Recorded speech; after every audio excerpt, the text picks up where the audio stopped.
Assalamualaikum warahmatullahi wabarakatuh. Salam sejahtera bagi kita semua. Om Swastiastu, Namo Buddhaya, salam kebajikan. Perkenalkan, saya Indah Frianti dari International Business Management akan mempresentasikan solusi tepat menghadapi korupsi, suap, masalah etika, dan lingkungan dalam dunia globalisasi.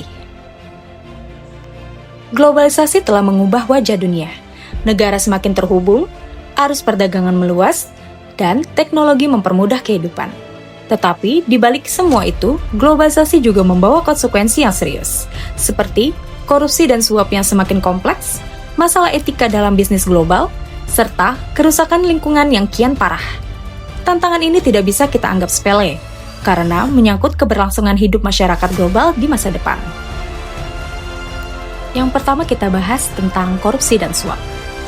Korupsi dan suap dalam era globalisasi bukan hanya terjadi di dalam negeri, tapi juga melibatkan aktor lintas negara.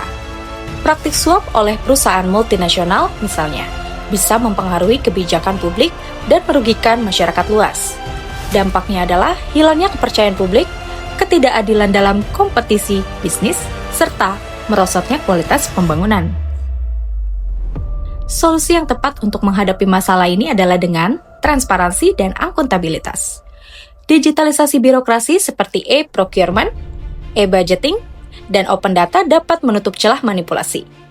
Penegakan hukum juga harus tegas tanpa pandang bulu, dengan dukungan kerjasama internasional untuk melawan kejahatan lintas negara. Dan, tidak kalah penting, membangun budaya anti korupsi sejak dini melalui pendidikan etika dan karakter.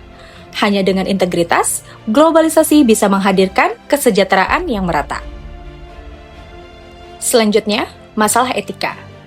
Globalisasi juga memunculkan dilema etika. Banyak perusahaan memindahkan produksi ke negara berkembang dengan alasan biaya lebih murah, namun seringkali diiringi dengan pelanggaran hak pekerja, jam kerja panjang, upah yang rendah, hingga kondisi kerja yang tidak manusiawi. Solusi untuk permasalahan ini, perusahaan harus mematuhi standar etika internasional, seperti prinsip International Labour Organization, dan melakukan corporate social responsibility, bukan hanya sebagai formalitas, melainkan sebagai tanggung jawab nyata. Selain itu, konsumen global juga memiliki peran besar dengan bersikap kritis, menolak produk dari rantai pasok yang eksploitatif, dan mendukung produk beretika. Etika dalam bisnis global harus dilihat bukan sekedar kewajiban, melainkan strategi berkelanjutan yang menjaga reputasi dan keadilan sosial. Selanjutnya, masalah lingkungan. Globalisasi industri memberikan dampak besar bagi lingkungan. Permintaan global mendorong deforestasi, polusi lintas batas, dan emisi karbon yang memperparah perubahan iklim. Jika dibiarkan, bumi akan kehilangan daya dukungnya bagi generasi mendatang. Solusi yang tepat bagi masalah ini adalah dengan transisi menuju pembangunan berkelanjutan. Negara maju harus menekan jejak karbonnya, sekaligus membantu negara berkembang melalui transfer teknologi ramah lingkungan. Perusahaan wajib berinvestasi dalam energi hijau, circular economy, dan inovasi ramah lingkungan. Regulasi internasional seperti Paris Agreement perlu ditegakkan secara serius, bukan sekedar wacana politik. Dan, di level individu, masyarakat global harus mengubah gaya hidup, lebih hemat energi, mengurangi sampah plastik, dan memilih produk yang berkelanjutan. Perubahan besar hanya mungkin dicapai jika dimulai dari langkah kecil yang konsisten.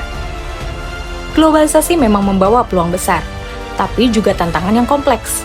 Korupsi dan suap menggerogoti keadilan, masalah etika mengancam martabat manusia, dan krisis lingkungan membahayakan keberlangsungan hidup di bumi. Solusi menghadapi semua ini bukan hanya tanggung jawab pemerintah atau perusahaan, tetapi juga setiap individu. Dengan integritas, kepatuhan etika, dan kepedulian lingkungan, globalisasi dapat menjadi kekuatan yang tidak hanya menghubungkan pasar, tetapi juga mempersatukan umat manusia dalam membangun dunia yang lebih adil, bersih, dan berkelanjutan. Perubahan memanglah tidak mudah, tapi ingatlah, globalisasi yang bermartabat dimulai dari keberanian kita untuk berkata tidak pada korupsi, ya pada etika, dan serius menjaga bumi kita bersama. Terima kasih, sekian dan salam entrepreneur.